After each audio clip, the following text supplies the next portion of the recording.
السلام علیکم ورحمۃ اللہ وبرکاتہ۔ میں ہوں عاطف حسین اور آپ دیکھ رہے ہیں یونیک انفارمیشن یوٹیوب چینل۔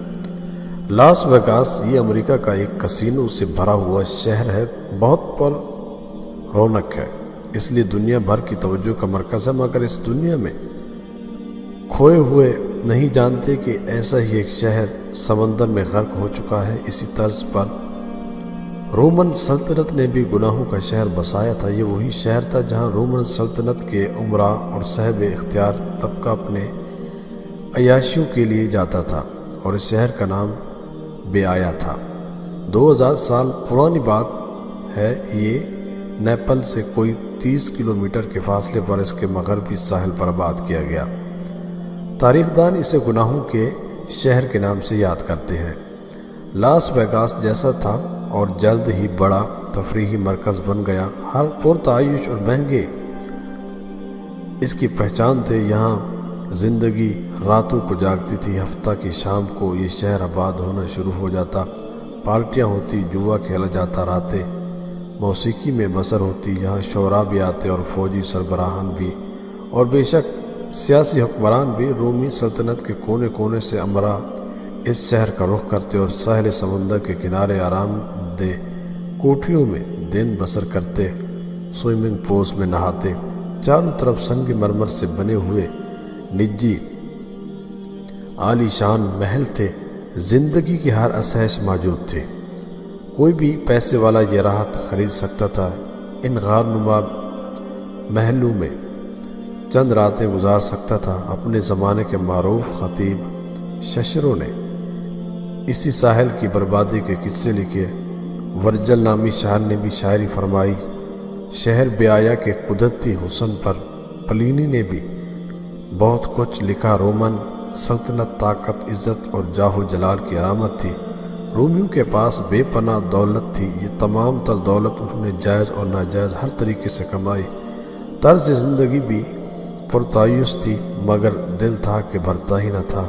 دنیا بھر کی لذتیں سامنے تھی، چنانچہ انہی لوگوں نے اپنے لیے خوبصورت ساحلی شہر بسایا۔ آثار قدیمہ کے محقق جان سماؤٹ لکھتے ہیں کہ شہر بیایا کے کھنڈرات آج بھی ہیں، سازشوں کی کہانیاں سناتے ہیں۔ ان کھنڈرات میں بہت کچھ چھپا ہوا ہے، اور یہ بھی کہا جاتا ہے کہ کلوپاترا اسی شہر سے ایک کشتی میں فرار ہوئی جب 44 قبل از مسیح میں جولیس سیزر کی موت واقع ہوئی، جب جولیا ایگریپینا نے اس کے شوہر کی موت کی۔ سازش تیار تھی کہ تاکہ اسے مار کر وہ اپنے بیٹے نیرو کو روم کا بادشاہ بنا سکے۔ بیایا نامی شہر شاہی خاندانوں میں سازشوں کا گڑھ ہوا کرتا تھا۔ محلاتی سازشیں اسی پرتعیش شہر کے محلات میں جنم لیتی۔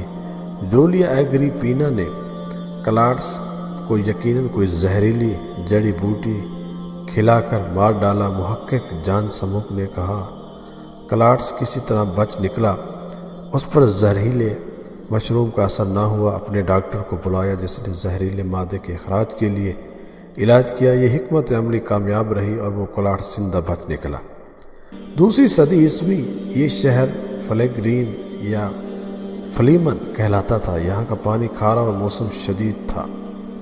موسم کی شدت کی وجہ سے یہ ابلتا ہوا شہر بھی کہلایا۔ جان سماؤٹ کا کہنا ہے کہ وہ خود بھی اس شہر میں جا چکا ہے، اس کھنڈر کو اپنی آنکھوں سے دیکھ چکا ہے۔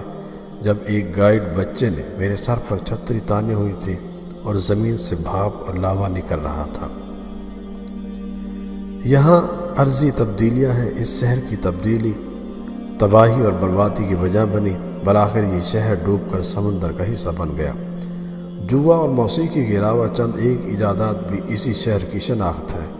اہل روم نے آتش فشاں پہاڑوں کی مٹی اور چونے کی مدد سے ایک ایسا سیمنٹ ایجاد کیا جس پر پانی اثر نہیں کرتا تھا۔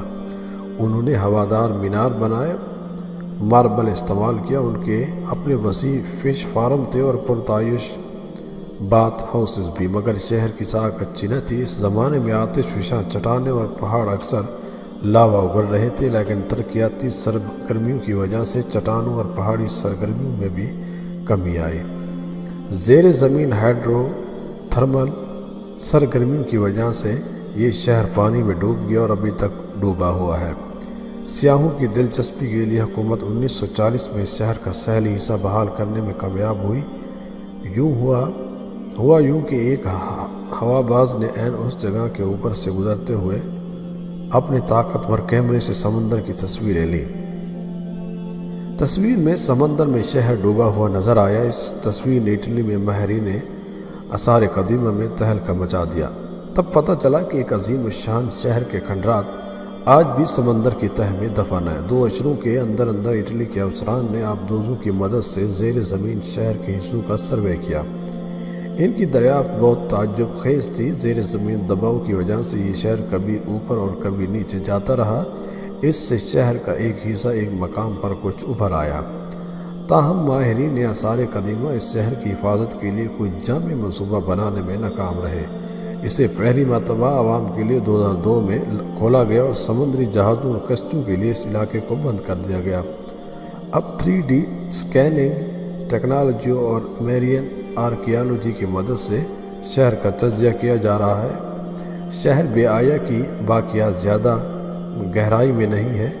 کچھ حصہ تو 6 کلومیٹر کی گہرائی پر ہے۔ سیاح زیر زمین پانی میں شہر میں سڑکوں اور راستوں اور پلازوں کی باقیات کا نظارہ اپنی آنکھوں سے دیکھ سکتے ہیں۔ بادشاہ پلالیس کی بہن اکتاویہ کا مجسمہ بھی نصب ہے، جبکہ شہر میں داخل ہونے کا داخلی راستہ بھی صاف دکھائی دیتا ہے۔ یہ ایک پہاڑی پر قلعہ بھی قائم ہے۔